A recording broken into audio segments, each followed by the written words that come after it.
Hello everyone.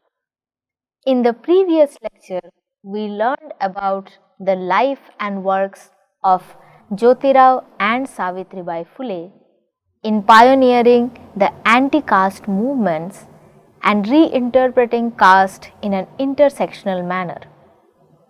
Phule's reinterpretation of caste system as a birth-based originary narrative to one of Aryan invasion thoroughly challenged the predominant notions of caste and impressed upon people that one is not born with caste hierarchy, rather it is a social construct created to implement social, cultural and economic control.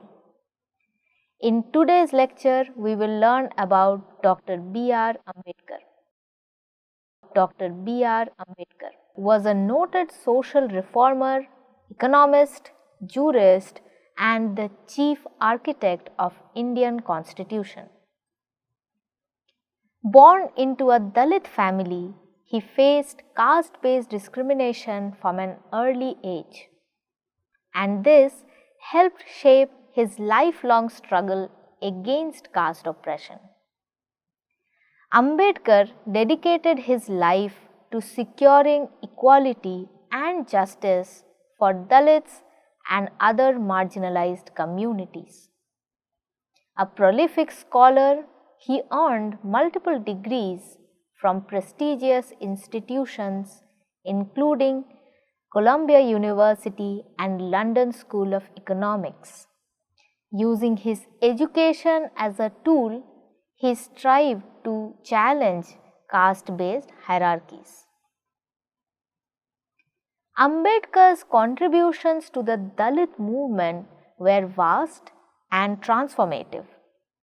He led several movements advocating Dalit rights, including the Mahad Satyagraha of 1927 for access to public water sources and the temple entry movement to challenge caste restrictions.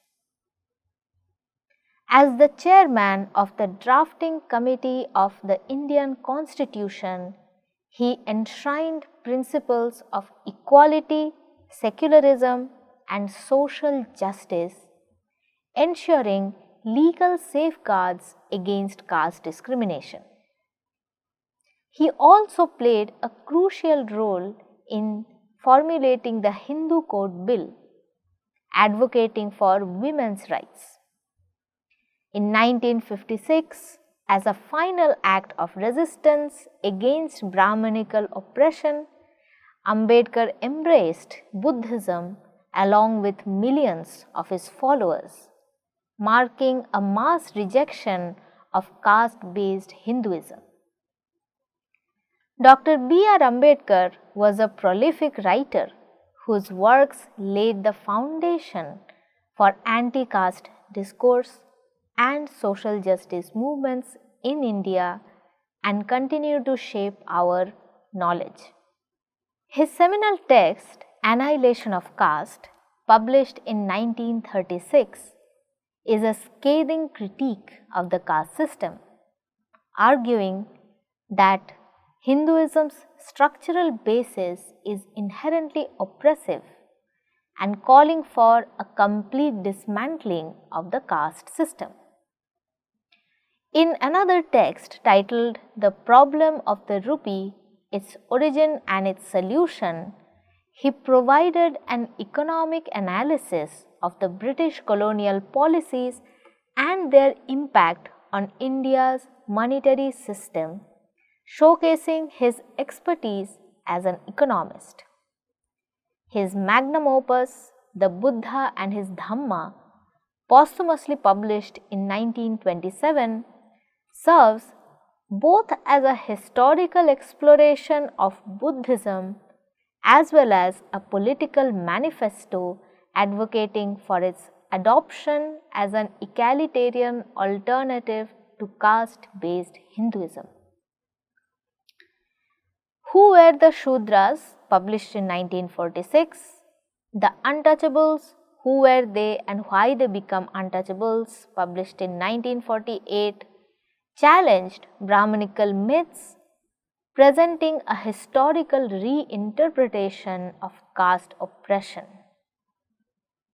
As the chief architect of the Indian Constitution, Ambedkar's Constitutional Assembly debates and thoughts on linguistic states reveal his vision for a democratic, secular, and socially just India. His writings remain essential to Dalit historiography and history at large, offering both a critique of caste hierarchies and a roadmap for liberation. Ambedkar's legacy continues to inspire Dalit movements, human rights struggles, and social justice activism in India and beyond. His emphasis on education, political representation, and legal reform remain central to contemporary efforts to dismantle the caste system. He has come to occupy an inevitable and compulsory place in anti-caste theorizing. Dalit histories have traced Ambedkar's legacy in a biographical manner, tracing the influence in later political and literary movements. Defining him as a political realist, Omvedt argues that Ambedkar was critical to both Marxist class theory and Phule's caste theory to an extent. Unlike Phule, Ambedkar depicted that the Aryans were not a race. The Aryans were a collection of people. The cement that held together was their interest in maintenance of a type of culture called Aryan culture. This is from Revolution and Counter-Revolution in Ancient India. As a result, Ambedkar redefines caste as not a division of labor but as a division of laborers.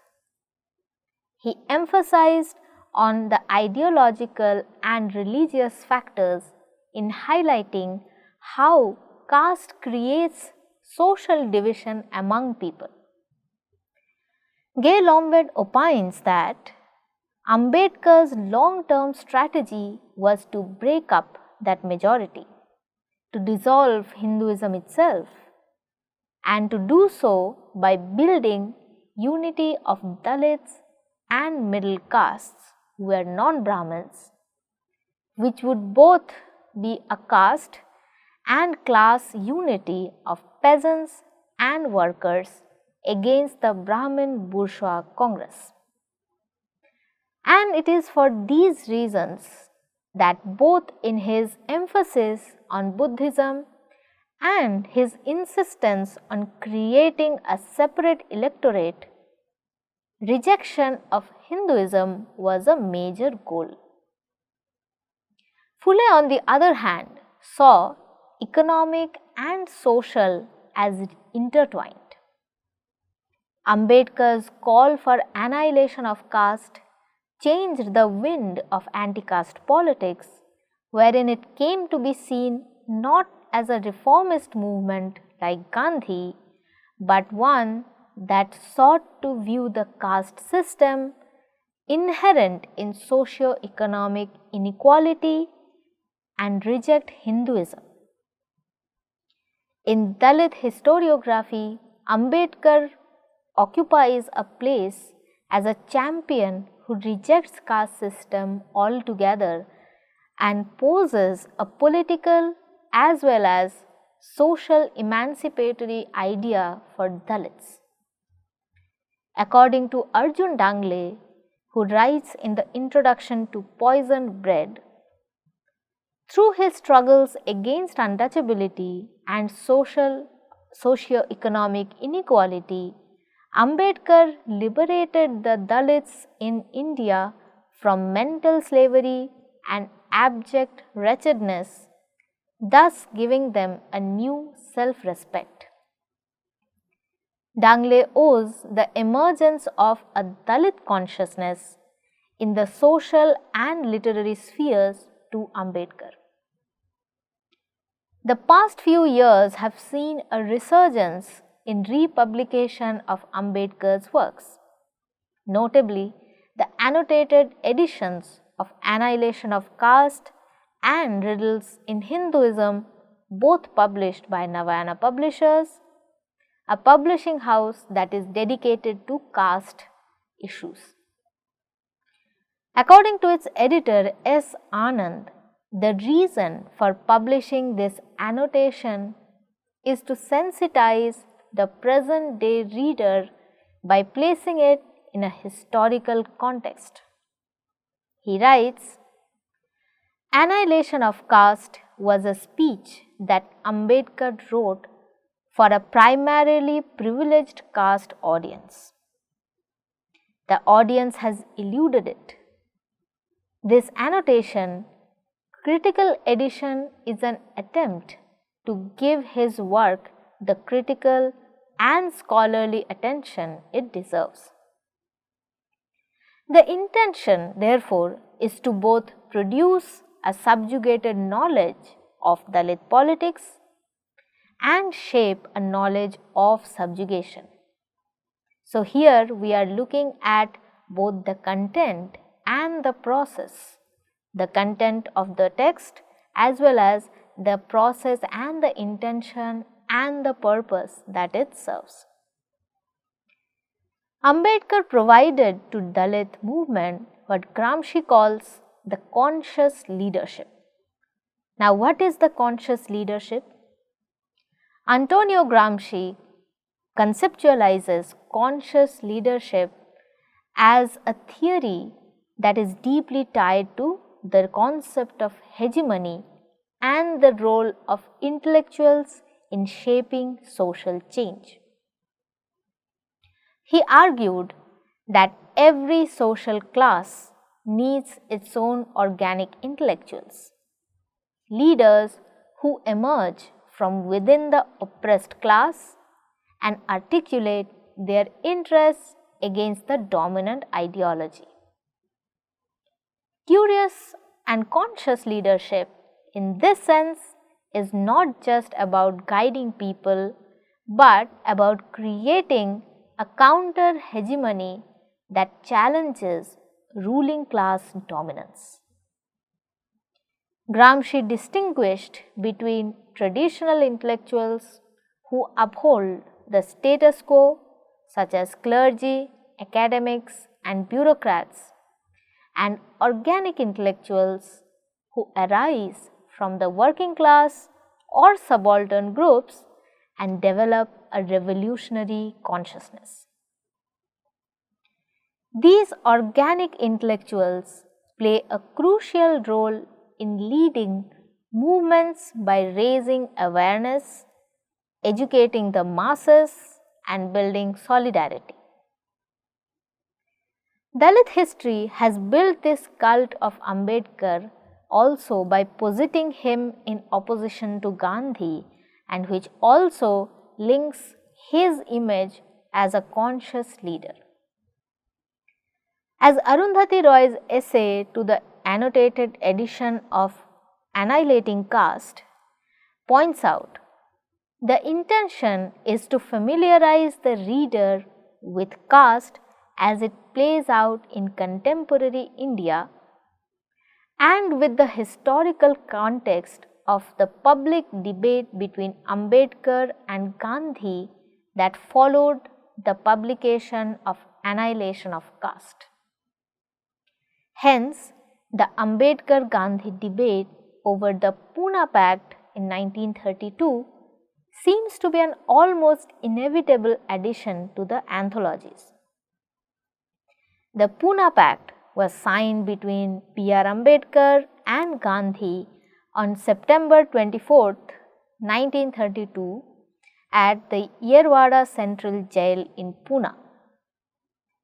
The pact was a result to end Gandhi's fast unto death, at the jail of Pune in protest of British Prime Minister Ramsay MacDonald's impending decision to give separate electorate to Dalits in the election of members of provincial legislative assemblies in British India.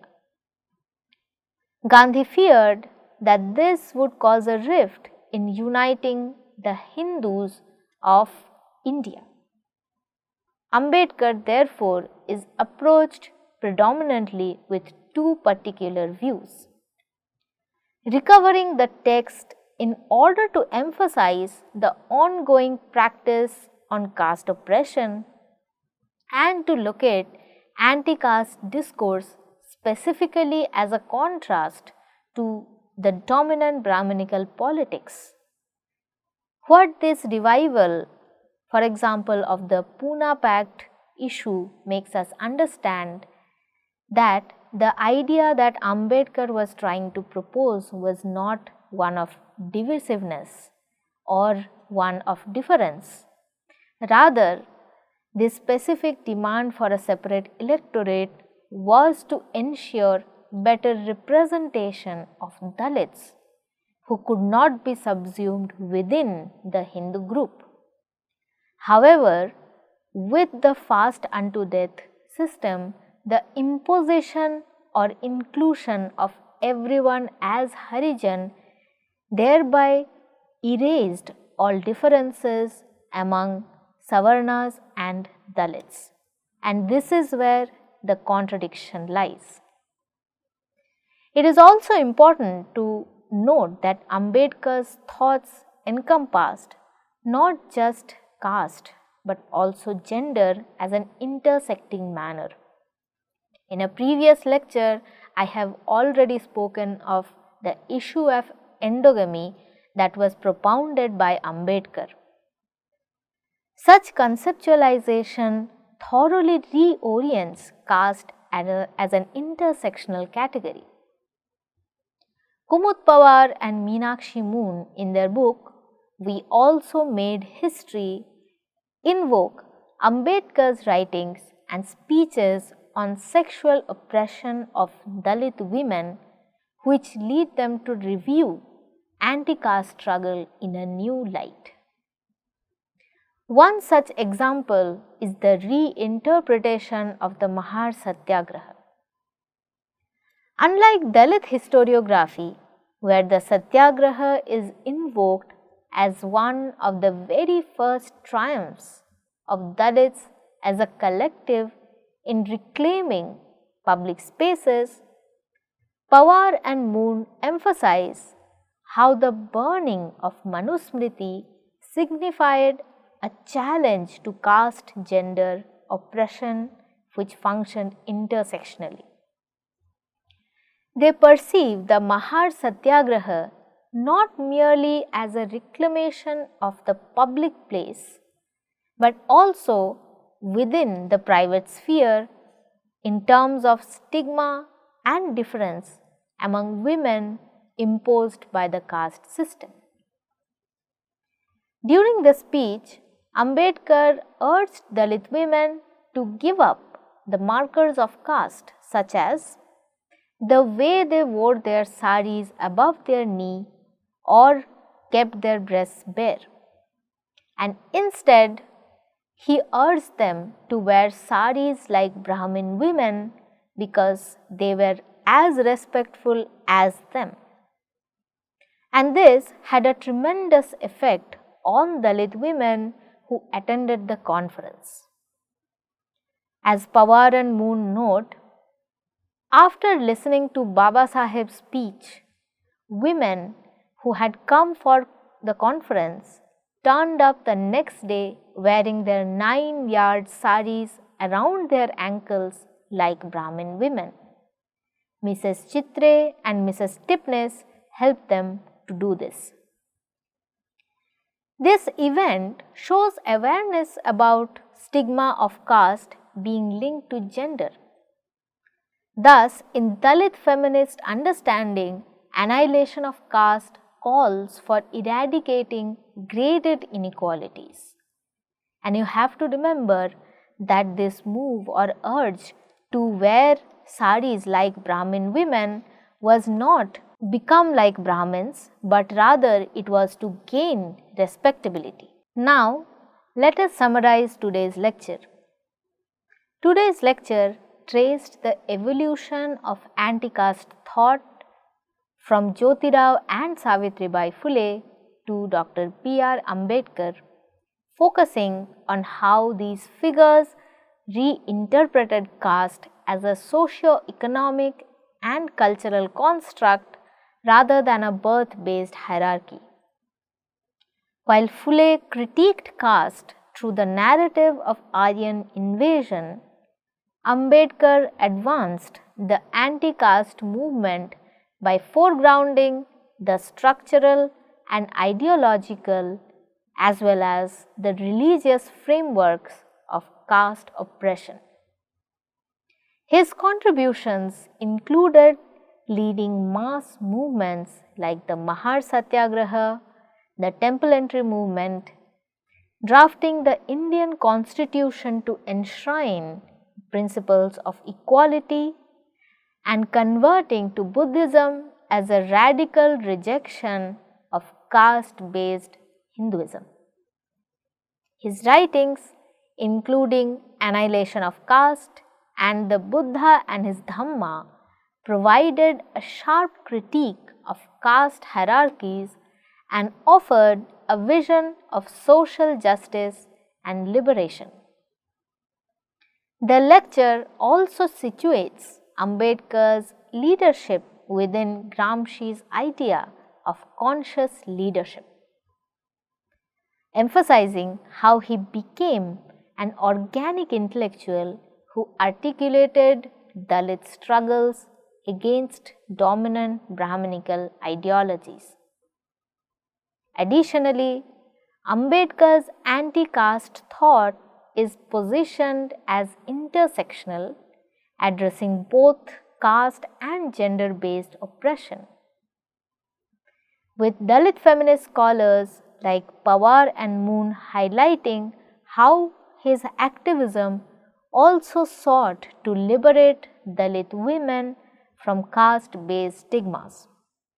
In the next lecture, we will talk about E.V.R. Periyar. Thank you.